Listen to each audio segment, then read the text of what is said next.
అధికారులు నిర్లక్ష్యంగా ఉంటే ఉపేక్షించం. విజన్ 2047 ప్రచార ఆర్భాటం కాదు, ఆచరణలో చూపాల్సిందే సీఎం రేవంత్ రెడ్డి.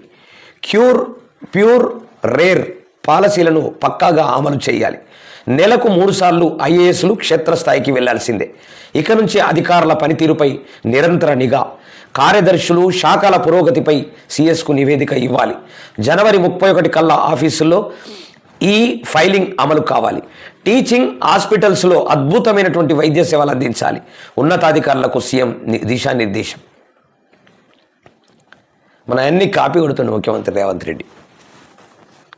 మన వార్తలు పక్కా పోతున్నాయి, ప్రభుత్వానికి అందుతున్నాయి. 100% చెప్తున్నా, 100కి 1000% చెప్తున్నా. మన వార్తలు అందుతున్నాయి, పక్కా చెప్తున్నా నేను.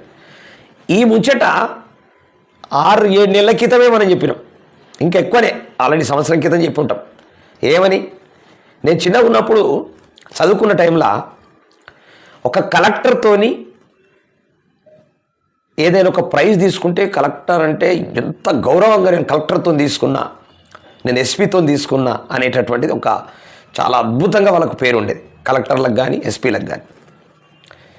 అది రాను రాను ఈ తెలంగాణ వచ్చిన తర్వాత ఈ 10 ఏళ్ల దేశంలో కలెక్టర్లను టోటల్గా పొల్యూట్ చేయించేసి కలెక్టర్లను దోపిడీ కలెక్టర్లుగా తయారు చేసేసాం గత ప్రభుత్వం.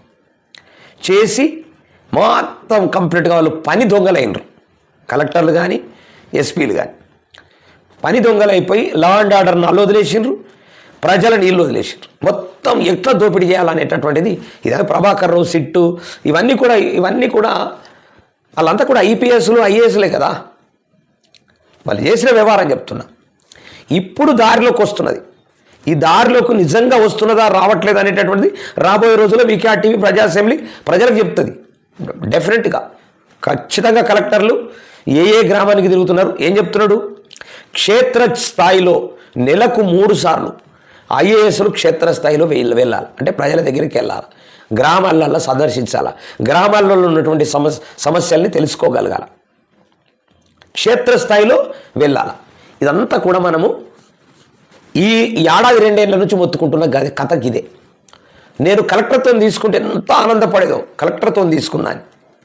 ఈ పొలిటీషియన్స్ రాజకీయ నాయకులు వచ్చి మొత్తం కలెక్టర్లను ఎస్పీలను వాళ్ళ అద్భుతమైనటువంటి వాళ్ళ డ్యూటీలను నాశనం చేసి